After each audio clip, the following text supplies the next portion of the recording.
Welcome to बच्चों D maths chapter है हमारा pair of linear equation in two variable NCERT class 10। तो बच्चों आज मैं आपको एक्सरसाइज 3.2 को स्टार्ट कराने से पहले पढ़ाऊंगा इसका बेसिक्स जो कि काफी इंपॉर्टेंट है।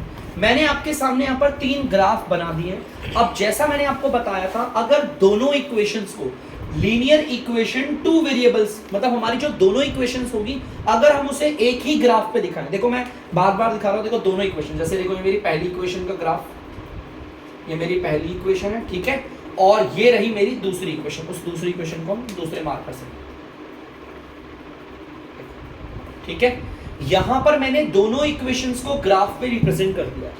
अगर आप एक ही ग्राफ पे दोनों इक्वेशंस को रिप्रेजेंट करते हो तो क्या क्या चीजें हो सकती है बताते हैं बच्चों दोबारा से। देखो ये रहा मेरा, देखो पहली इक्वेशन, ठीक है, पहली इक्वेशन का ग्राफ, और ये रहा मेरा दूसरी इक्वेशन का ग्राफ, ठीक है, ध्यान से देखना, ये रहा मेरा ऐसे पहली इक्वेशन का ग्राफ और ये रहा मेरा दूसरी इक्वेशन का ग्राफ। मतलब कि बच्चों एक ही ग्राफ में अगर मैं दोनों इक्वेशंस को रिप्रेजेंट करूं तो वो दोनों इक्वेशंस आपस में ऐसे टकरा सकती हैं, देखो टकरा रही है एक पॉइंट पे, या फिर ऐसा हो सकता है कि दोनों की दोनों इक्वेशंस आपस में पैरेलल हो जाए, या फिर दोनों इक्वेशंस एक दूसरे के ऊपर आ जाए, मतलब कोइंसिडेंट कर जाए, ठीक है, कोइंसाइड भी होते हैं, कोइंसिडेंट भी करते हैं। ये आपका पैरेलल का केस है, ये है आपका, नहीं सॉरी, इंटरसेक्ट केस, इंटरसेक्ट माने कि बच्चों यहां पर अगर आप ध्यान से देखेंगे तो यहां पर आपकी दोनों की दोनों इक्वेशंस की जो लाइन है वो इंटरसेक्ट कर रही है। ये है आपका पैरेलल केस और ये है आपका कोइंसिडेंट, कोइंसिडेंट। तो ये तीनों केस मैंने आपके सामने लिख दिए, पैरेलल केस और कोइंसिडेंट केस। अब इनके बारे में आपको बताता हूं बच्चों, ध्यान से सुनना। सबसे पहले मैं आपको बताता हूं, जैसे कि मैंने आपको बताया था कोई भी इक्वेशन हो, अगर आप इक्वेशन को, जाने की इक्वेशन, लीनियर इक्वेशन वो भी टू वेरिएबल वाली, अगर आप इसे ग्राफ पे शो करोगे, माने कि अगर आप इसे ऐसे ग्राफ पे शो करोगे, अगर आप लीनियर इक्वेशन दो वेरिएबल वाली को ग्राफ पे शो करोगे तो डायग्राम बनेगा स्ट्रेट लाइन, सीधी लाइन, और कैसे भी हो सकती है वो लाइन ऐसे हो सकती है, ऐसे कैसे भी हो सकती है ना। अब बच्चों ये चीज क्लियर है, लीनियर इक्वेशन टू वेरिएबल वाली को अगर हम ग्राफ पे दिखाएंगे तो हमारा डायग्राम एक सीधी लाइन बनता है। इस लाइन के ऊपर आने वाले जितने भी पॉइंट्स होंगे, देखो ध्यान से सुनो, इस सीधी लाइन पे कौन कौन सा पॉइंट आ रहा है, पॉइंट ए आ रहा है, पॉइंट बी आ रहा है, पॉइंट सी आ रहा है, पॉइंट डी आ रहा है, और इसके अलावा भी बहुत सारे पॉइंट आ सकते हैं। तो इस लाइन के ऊपर जितने भी पॉइंट आ रहे हैं वो इसके सॉल्यूशन है। ध्यान से सुनना, देखो इस सीधी लाइन पे जितने भी पॉइंट आ रहे हैं वो सब क्या है, इस वाली इक्वेशन के सॉल्यूशन। इस चीज को दिमाग में डालें, ठीक है, हमारी लाइन पे जितने भी पॉइंट आते हैं वो क्या होते हैं, इक्वेशन के सॉल्यूशन। चलिए अब जरा देखते हैं हम यहाँ पर, थोड़ा देखिए ध्यान से बच्चों इस पे। बेटा अगर मैं बात करूं इस वाले पॉइंट की ए, अगर मैं बात करूं इस बी वाले पॉइंट की, अगर मैं बात करूं इस सी वाले पॉइंट की, ध्यान से सुनना, ए बी सी ये हमारे सॉल्यूशन हैं, लेकिन इसी वाली इक्वेशन के, जो ये इक्वेशन होगी, ठीक है, क्लियर है। मैं लिख देता हूं यहाँ पर पहली इक्वेशन है, ठीक है, मतलब कि हमारा ए, हमारा बी और हमारा सी, ये तीनों के तीनों, और एक काम करते हैं मैं डी भी लेता हूं, यहाँ पॉइंट एक डी भी है, A point, B point, D point और सी पॉइंट, ये चारों के चारों क्या किसके सॉल्यूशन है, पहली इक्वेशन के, क्योंकि ये पॉइंट्स हमारे क्या हो रहे हैं, लाइन के ऊपर लाई कर रहे हैं, ठीक है। चलिए अब हम बात करते हैं इसकी, इस वाले पॉइंट को देखना बच्चों, ई एफ जी, बच्चों पॉइंट ई, पॉइंट एफ और पॉइंट डी और पॉइंट जी, ये चारों पॉइंट किसके सॉल्यूशन है, आपकी दूसरी इक्वेशन से। ये हमारी दूसरी इक्वेशन का लाइन ग्राफ बना है ना, दूसरी इक्वेशन का। देखो ध्यान से सुनना मेरी बात को, बड़ी गौर से समझना। ए बी डी सी हमारी पहली वाली इक्वेशन के सॉल्यूशन है, क्यों सर, क्योंकि ये पॉइंट हमारी इक्वेशन के ऊपर आ रहे हैं। हमारा पॉइंट ई एफ डी और जी, ये वो पॉइंट्स है जो हमारी दूसरी इक्वेशन के ऊपर आ रहे हैं, इसीलिए सारे के सारे हमारी दूसरी इक्वेशन के सॉल्यूशन हैं। लेकिन अगर मैं आपसे बात करूं एक ऐसे पॉइंट की, अगर मैं बात करूं पॉइंट ए की, तो आप सभी बोलोगे सर पॉइंट ए जो है वो पहली इक्वेशन का सॉल्यूशन है, दूसरी का नहीं, क्योंकि ये दूसरी के ऊपर लाई नहीं कर रहा। ये पॉइंट हमारा सिर्फ पहली इक्वेशन के ऊपर आ रहा है ना, तो ये सिर्फ पहली इक्वेशन का सॉल्यूशन होगा। अगर मैं बात करूं आपकी ई वाले पॉइंट की, तो आप बोलोगे सर ई वाला जो पॉइंट है वो दूसरी इक्वेशन का सॉल्यूशन है, क्योंकि वो दूसरी इक्वेशन के ऊपर आ रहा है। क्या ये पहली इक्वेशन का सॉल्यूशन हो सकता है? नहीं। लेकिन अगर हम बात करें बच्चों पॉइंट डी की, पॉइंट डी की बात करें, तो आप बोलोगे सर ये एक लौता ऐसा पॉइंट है जो हमारा पहली वाली इक्वेशन के ऊपर भी लाई कर रहा है और दूसरी वाली इक्वेशन के ऊपर भी लाई कर रहा है। ध्यान से देख लो, ये जो डी पॉइंट है, ध्यान से देखना, ये जो डी पॉइंट है, देखो ये वाला पॉइंट, ये हमारी पहली इक्वेशन के ऊपर भी लाई कर रहा है ना, और ये हमारा दूसरी इक्वेशन के ऊपर भी लाई कर रहा है, देख सकते हो। तो ये एक यूनिक पॉइंट है, एक ही है ना, एक यूनिक पॉइंट। तो बच्चों याद रखना, अगर मैं आपसे बोलूं दोनों इक्वेशंस के सॉल्यूशन बताओ, ये सॉल्यूशन का मतलब क्या है, ध्यान से सुनना। यहां पर ये जो मैंने सॉल्यूशंस लिखा है, इसका मतलब क्या है, ध्यान से सुनना। सॉल्यूशन का मतलब यहां पर सिर्फ पहली वाली का या सिर्फ दूसरी वाली का सॉल्यूशन नहीं, सॉल्यूशन का मतलब है दोनों का, पहली वाली इक्वेशन भी और दूसरी वाली इक्वेशन भी, ये पहली वाली इक्वेशन भी और दूसरी वाली इक्वेशन का भी। एक ऐसे सॉल्यूशन की बात की जा रही है जो इन दोनों का होगा, जो कि एक यूनिक सॉल्यूशन होता है। इंटरसेक्ट वाले में क्या होता है, हमेशा यूनिक सॉल्यूशन, मतलब सिर्फ एक सॉल्यूशन होता है। देख सकते हो आप, ये लाइन है, दिखेगा नहीं बच्चों आपको यहाँ पे, लेट सपोज एक लाइन ये रही, ठीक है, और एक लाइन में ये बना देता हूं, देखो दोनों लाइन इंटरसेक्ट कर रही है। आपको पता है इकलौता यही पॉइंट है जो इस वाली इक्वेशन पे भी आ रहा है और इस वाली इक्वेशन पे भी आ रहा है, तो मतलब ये एक ही इकलौता पॉइंट का मतलब सिर्फ एक सॉल्यूशन है इन दोनों का। इंटरसेक्ट वाली पे हमेशा यूनिक सॉल्यूशन होता है, मतलब सिर्फ एक सॉल्यूशन होगा ओनली, इससे ज्यादा और कोई सॉल्यूशन नहीं होगा, ठीक है। चलिए अब आते हैं पैरेलल वाली पे। देखो ध्यान से, ये पॉइंट आपको दिख रहा होगा ए, ये पॉइंट आपको दिखेगा बी, ये सी और ये डी। ये सारे के सारे पॉइंट जो है वो हमारी पहली वाली इक्वेशन के सॉल्यूशन है। क्यों? क्योंकि वो पहली वाली इक्वेशन के ऊपर आ रहे हैं, ठीक है। अब हम देखते हैं आपका दूसरी वाली इक्वेशन, ये आपका k हो गया, ये आपका l हो गया, ये आपका m हो गया। ये जो आपका k है, l है और m है, ये तीनों के तीनों किसके सॉल्यूशन है? सिर्फ दूसरी वाली के। क्यों? क्योंकि ये दूसरी इक्वेशन के ऊपर लाई कर रहा है। समझ में आ रहा है ना? अब मैं आपसे एक सवाल पूछूंगा, एक ऐसा पॉइंट बताओ, एक ऐसा पॉइंट जो इन दोनों पे आ रहा हो। आप बोलोगे सर कोई पॉइंट ही नहीं है ऐसा, अगर मैं इसको भी आगे तक बढ़ाता रहूंगा और इसको भी आगे तक बढ़ाता रहूंगा तो ऐसा कोई पॉइंट नहीं मिलेगा जिसमें कि जो पॉइंट यहां पर भी और यहां पर भी। अगर मैं बात करूं m पॉइंट की, तो वो सिर्फ आपकी ग्रीन वाली इक्वेशन पे लाई कर रहा है, ब्लू वाली से तो कितना दूर है ना। तो इसीलिए बेटा पैरेलल वाले केस में हमारा नो सॉल्यूशन होता है। यहां पर हम लिखते हैं आपका नो सॉल्यूशन, मतलब कि अगर हमारी दोनों इक्वेशंस ग्राफ पे पैरेलल चले गई तो उन दोनों का कोई सॉल्यूशन नहीं। मैं सिंगल पहली वाली का और सिंगल दूसरी वाली का सॉल्यूशन नहीं बोल रहा, मैं इन दोनों का इकट्ठे सॉल्यूशन बोल रहा हूं, कोई भी सॉल्यूशन नहीं होगा, नो सॉल्यूशन। ठीक है, क्लियर है पक्का? अब आते हैं कोइंसिडेंस में। देखो यार कोइंसिडेंस में तो देखो यार, यहां पर ये पॉइंट हो गया ए, यहां पर ये पॉइंट हो गया बी, यहां पर ये पॉइंट हो गया सी, यहां पर ये पॉइंट हो गया डी, यहां पर हो गया ई, यहां पर हो गया एफ। आप देख सकते हो।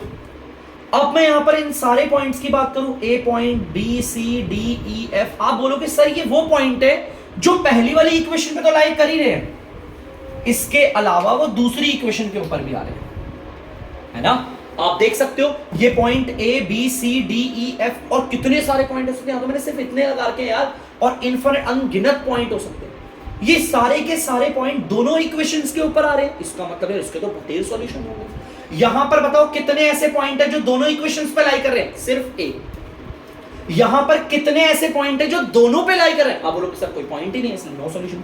यहां पर ऐसे कितने पॉइंट होंगे जो दोनों पे आएंगे? आप बोलोगे सर अनगिनत है। देखो यहां पर ए पॉइंट हमारी ग्रीन पे भी आ रहा है और ब्लू पे भी आ रहा है, दोनों एक के ऊपर एक है ना। उसी तरह B, C, D, E, F. तो माने कि कोइंसिडेंट वाले केस में जितने मतलब ये बहुत सारे ऐसे आपको पॉइंट मिल जाएंगे जो कि आपका पहली और दूसरी दोनों पे लाई करें। इसीलिए यहां पर कहते हैं इनफाइनाइट, अनगिनत, इनफाइनाइट मेनी सॉल्यूशंस। यहां पर सॉल्यूशन का भंडार है हमारे पास। इस वाले केस में सिर्फ एक यूनिक इंटरसेक्ट जब होती है लाइन, तो इसका मतलब यूनिक सॉल्यूशन होता है, और यूनिक सॉल्यूशन भी कौन होगा, जहां पर वो इंटरसेक्ट कर रही है। इस वाले केस में, पैरेलल वाले केस में हमारा नो सॉल्यूशन, क्योंकि यहां पर हमें ऐसा कोई भी पॉइंट नहीं मिल रहा जो इन दोनों पे लाई करे। इस वाले केस में, कोइंसिडेंट वाले केस में तो इनफाइनाइट मेनी सॉल्यूशन, अनगिनत आपको इतने सारे सॉल्यूशंस मिलते हैं। तो इस चीज को आप ना एक बार अच्छे से अपने दिमाग में डाल लीजिए और उतार लीजिए। तो बच्चों आप लोगों ने इसे उतार लिया होगा। अब मैं आपको ना थोड़ा सा एक केस बताऊंगा कोइंसिडेंट में। बेटा कोइंसिडेंट में अगर कोई बच्चा सोचेगा सर यहां पर अगर एक पॉइंट के आ गया और सर यहां पर पॉइंट एक एल आ गया, तो मैं आपको इसको समझाता हूं। बेटा ये लाइन आपको दिख रही होगी ऐसे इतनी सी, ठीक है, और आपको दूसरी इक्वेशन की लाइन दिख रही होगी वो ऐसे है। कई बच्चे सोचते हैं इसका मतलब ये इक्वेशन सिर्फ यहीं तक है। नहीं बच्चों, ये एरो का मतलब साफ है कि ये इक्वेशन बहुत दूर तक है। बच्चों अगर कोई पॉइंट यहां पर लाई कर रहा है ना, जैसे के, और यहां पर एक पॉइंट लाई कर रहा है एल, तो ये पॉइंट इस वाली लाइन के ऊपर भी है और ये पॉइंट अपनी लाइन के ऊपर भी है। ठीक है, याद रखना। तो ये के पॉइंट ऐसा नहीं है कि वो सिर्फ दूसरी इक्वेशन का सॉल्यूशन है, बेटा वो दूसरी का भी और पहली का भी है, क्योंकि पहली वाली इक्वेशन की लिमिट सिर्फ यहां तक नहीं है। इस एरो का मतलब है ये बहुत दूर तक जाएगा, बहुत दूर तक, जहां तक ये जाएगा वहीं तक ये भी जाएगा। और सेम इसी एरो का मतलब, अब अगर मैं ऐसे करके नहीं दिखाता और मैं ऐसे लगा देता हूं, सिर्फ ऐसे लिख देता हूं, नॉर्मली ऐसे कर देता हूं, तो आपको बहुत अजीब सा लगता है। कहते हैं सर पहली इक्वेशन दूसरी इक्वेशन नहीं दिख रही, इसलिए मैंने साइड साइड से थोड़ा सा एक्सटेंड करके दिखा दिया। ठीक है, तो याद रखना ये के पॉइंट जो है हमारा वो दूसरी पे भी आ रहा है और पहली पे भी आ रहा है, ग्रीन वाली पे। ठीक है, तो जल्दी से बच्चों हल्का सा इसे देख लो, मैं आगे बढ़ता हूं। तो बच्चों अभी मैंने आपके सामने यहाँ पर दो इक्वेशंस उतार दिए हैं, जैसा कि हमारे चैप्टर की हेडिंग है pair of linear equation in two variable. हमारी लीनियर इक्वेशन टू वेरिएबल वाली का पेयर होगा आपके पास, मतलब कि दो इक्वेशंस होंगी। देखो पहली इक्वेशन ये ऊपर लिख दी और दूसरी इक्वेशन ये नीचे, पेयर। ठीक है, अब बच्चों ध्यान से सुनना, पहली इक्वेशन दूसरी इक्वेशन। बेटा अगर आप इन दोनों को एक ही ग्राफ पे शो करते हो, या तो ये टकराती है, इंटरसेक्ट करती है ना, क्या क्या होता है आप बोलोगे सर, या तो ये टकरा देंगे, इंटरसेक्ट करेंगे, या तो ये इंटरसेक्ट करती है, या तो क्या होता है, या तो इन दोनों इक्वेशन को शो करने पर ये हो जाती हैं पैरेलल, या फिर ये हो जाती हैं आपकी कोइंसिडेंट या कोइंसाइड हो गया। ये तीन चीजें होती है, इसके अलावा और कुछ नहीं होता।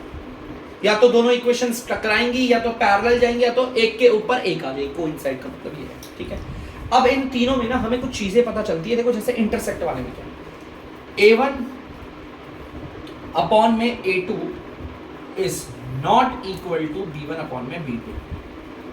बहुत बच्चे बोलेंगे sir A1 A2 B1 B2 क्या, तो देखो इक्वेशन ये नहीं, आपको A1 B1 आपकी पहली इक्वेशन से मिल जाएगा। देखो दिख गया, देखो कौन है A1, ध्यान से देखो A1 कौन है, इक्वेशन बताइए। देखो A1 है ना नीचे, तो मतलब पहली इक्वेशन में जाओ, पहली इक्वेशन ये जो x के साथ वाला होगा उसे बोलेंगे A1। क्या बोलेंगे, A1। अब अगर किसी को जाने सर B2 कौन है, तो देखो नीचे 2 है, तो इसे दूसरी इक्वेशन में देखेंगे। दूसरी इक्वेशन ये रही, दूसरी इक्वेशन में B2 कौन है, जो y के साथ है।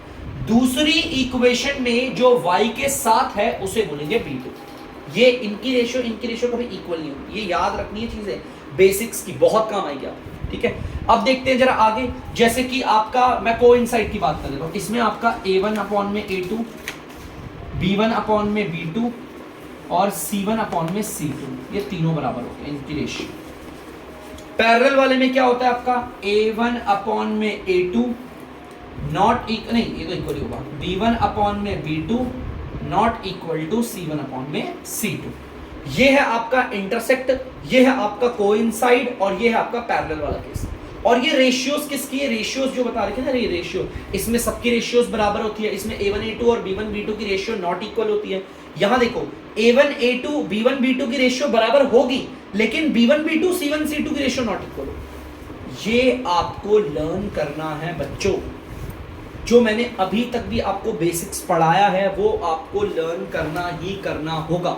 अब मेरा एक सवाल सुनना ध्यान से बेटा, मैंने आपको बताया था इंटरसेक्ट वाली में सॉल्यूशंस कितने आते हैं, कोइंसाइड वाली में और पैरेलल वाली में। आप लोगों ने देखा होगा, इंटरसेक्ट वाला केस याद दिलाता हूं, ये रही पहली इक्वेशन, ये रही दूसरी इक्वेशन। इंटरसेक्ट वाली में हमारा एक यूनिक सॉल्यूशन निकलता था ना, एक यूनिक सॉल्यूशन। तो इसका मतलब क्या, इंटरसेक्ट वाले केस में दोनों इक्वेशन का सॉल्यूशन निकल सकता है, हाँ, तो इसीलिए इसे बोलते हैं कंसिस्टेंट। कंसिस्टेंट है मतलब यहां पर सॉल्यूशन निकल सकता है। अगर हम बात करें कोइंसाइड वाला केस भी मैं आपको याद दिलाता हूं। जैसे पहली इक्वेशन ये रही और ठीक इसी के ऊपर दूसरी इक्वेशन भी आ गई, तो यहां पर हमें पता है यार यहां पर भी कितने सारे सॉल्यूशन निकल जाते हैं। यहां पर अगर आपने बेसिक्स याद कर लिया होगा अच्छे से तो आपको पता होगा यहां पर मेनी सॉल्यूशन होते हैं, इनफाइनाइट मेनी सॉल्यूशन, माने कि अनगिनत सॉल्यूशन। सॉल्यूशन तो निकल सकते हैं ना, मतलब निकल रहे हैं सॉल्यूशन, तो इसे भी कंसिस्टेंट बोलते हैं, मतलब यहां पर सॉल्यूशन निकल सकते हैं।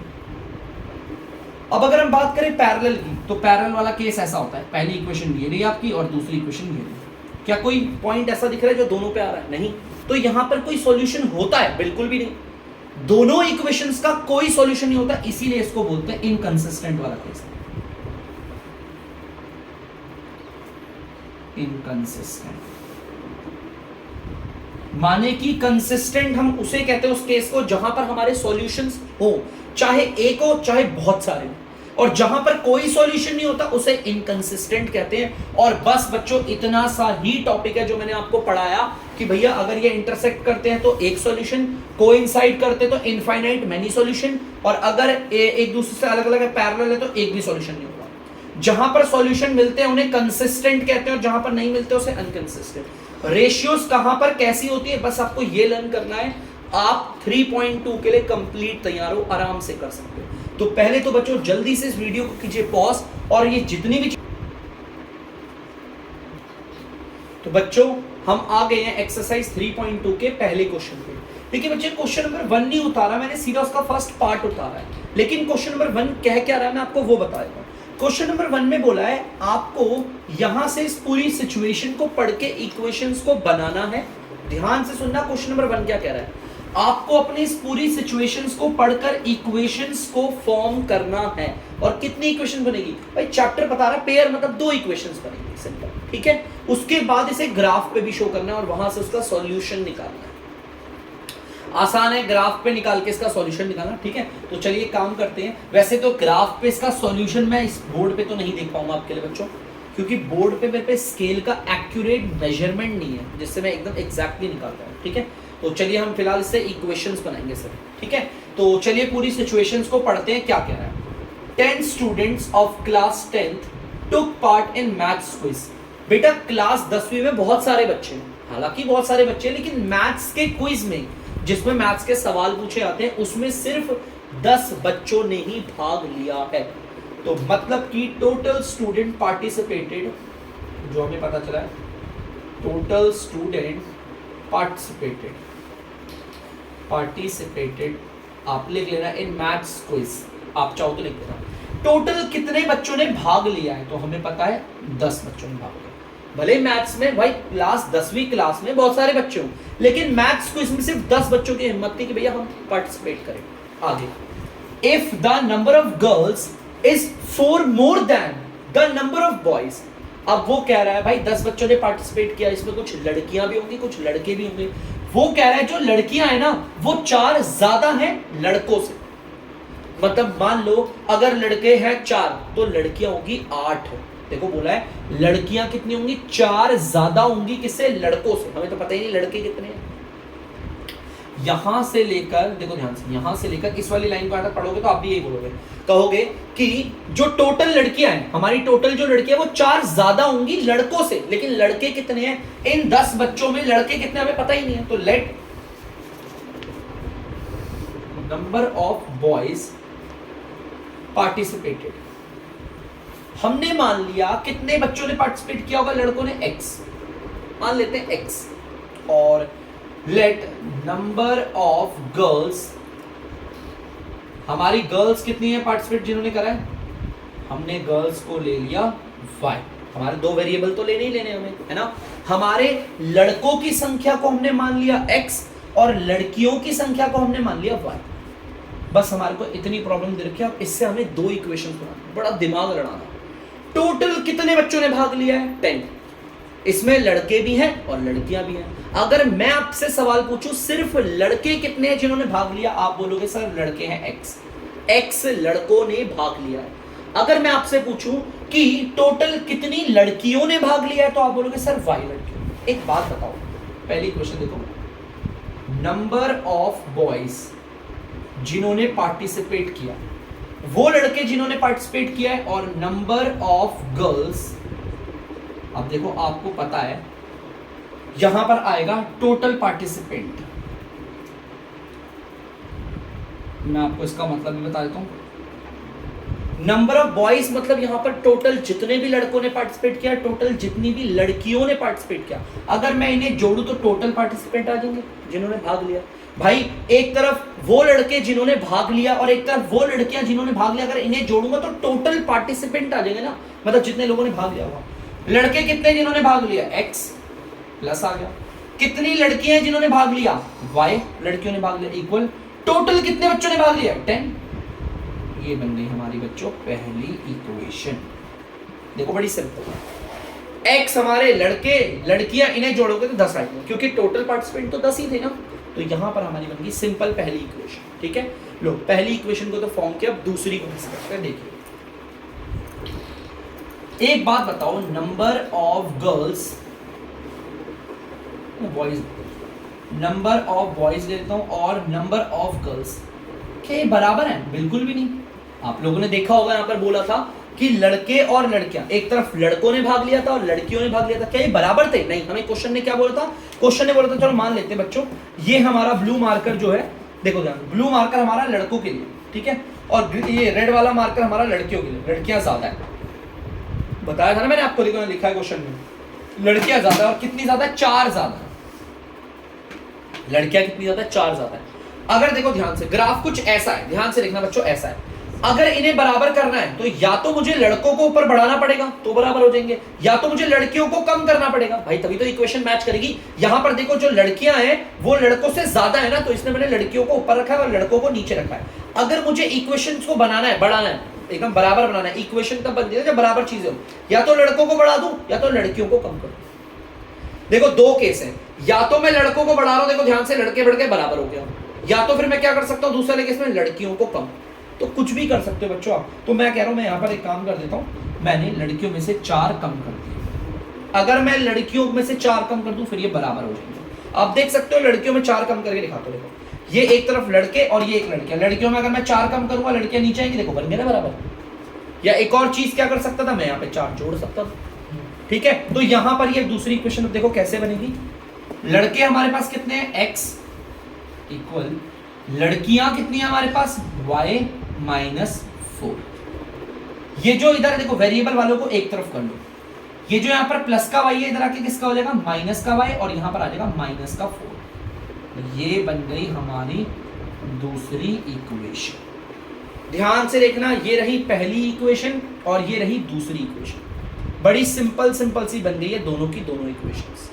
अब यहां पर क्वेश्चन ने बोला क्या, बड़ी ध्यान से सुनना। क्वेश्चन ने बोला था सिचुएशन को पढ़ो और इक्वेशंस को फॉर्म करो, मैंने कर दिया। अब दूसरे में उसने बोला था इन्हें ग्राफ पे शो करो, और ग्राफ पे शो करने के बाद वहां पर सॉल्यूशन ढूंढो। तो बच्चों ग्राफ पे सॉल्यूशन ढूंढना, वो भी इन क्वेश्चंस का, इसके लिए मैं जरूर आपके लिए वीडियो लेकर आऊंगा। फिलहाल मैं अभी आपके लिए बोर्ड पे कर रहा हूं, इसलिए मैं बोर्ड पे नहीं कर पाऊंगा आपके लिए क्वेश्चन। ठीक है, उसके लिए आप तो फिर मुझे एक काम कीजिएगा बच्चों, मुझे उसके लिए थोड़ा टाइम दीजिए, उसके लिए मैं आपके लिए वीडियो डाल दूंगा। मैं सिर्फ अभी इस क्वेश्चन को थोड़ा सा ही दिखा रहा हूं। यहां पर क्वेश्चन ने 2 चीजें करने को बोला था, मैं सिर्फ एक चीज करने को बोला जो कि मेन है, इसे ग्राफ पे शो करके इसका सॉल्यूशन ढूंढना बहुत ज्यादा आसान है। प्रॉब्लम सिर्फ यही होती है कि सिचुएशंस को पढ़ के इक्वेशंस को बनाओ। देखो इक्वेशन सिंपल है, टोटल लड़के और टोटल लड़कियों को जोड़ने पर 10 ही तो आएगा। क्यों? क्योंकि 10 लोगों ने भाग लिया।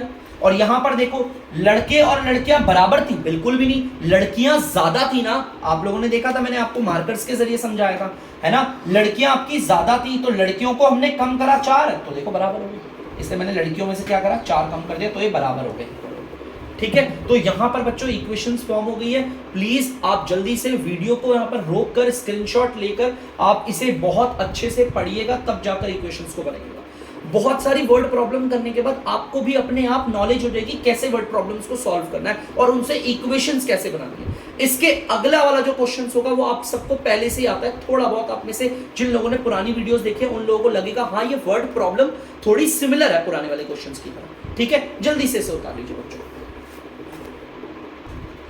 तो बच्चों अब हमारे पास यहां पर सामने है क्वेश्चन नंबर 1 की दूसरी सिचुएशंस। तो हमने क्या बोला था, जैसा मैंने आपको बताया हम सिचुएशंस को पढ़ के सिर्फ इक्वेशन को फॉर्म करेंगे बस। ठीक है, चलिए पढ़ते हैं।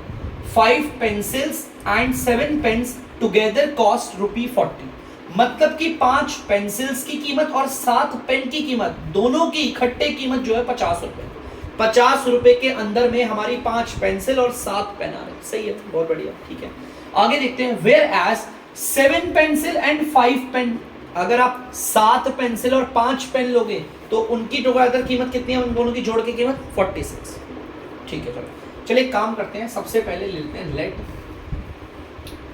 Cost of a pencil. माने बच्चों एक पेंसिल की कीमत, हमें नहीं पता एक पेंसिल की कीमत क्या है, तो हमने मान लिया भैया X रुपए। हम नहीं जानते ना कि भैया सिर्फ एक पेंसिल की कीमत कितनी है। और कॉस्ट ऑफ अ पेन, हमें यह भी नहीं पता कि एक पेन की कीमत कितने रुपए, तो हमने उसे बोल दिया Y रुपए। ठीक है, चलिए पहली इक्वेशन फॉर्म करते हैं। 5 पेंसिल की कॉस्ट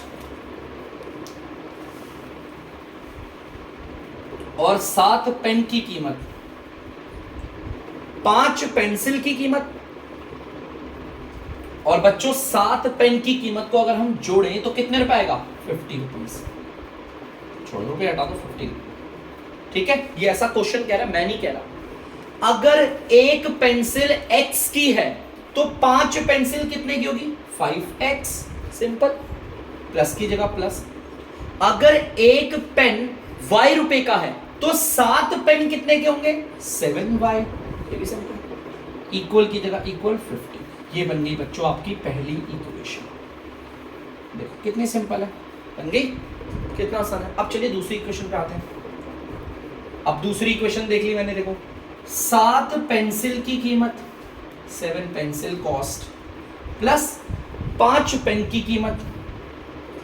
अगर मैं इन सब की कीमत बोलूं, इन दोनों की कीमत जोड़ के कितनी होगी, 46। मैं खुद से नहीं कह रहा, क्वेश्चन ने बोला 7 पेंसिल की कीमत और 5 पेन की कीमत, अगर आप इन दोनों को जोड़ोगे तो 46 आएगा। चलिए फिर से देखते हैं।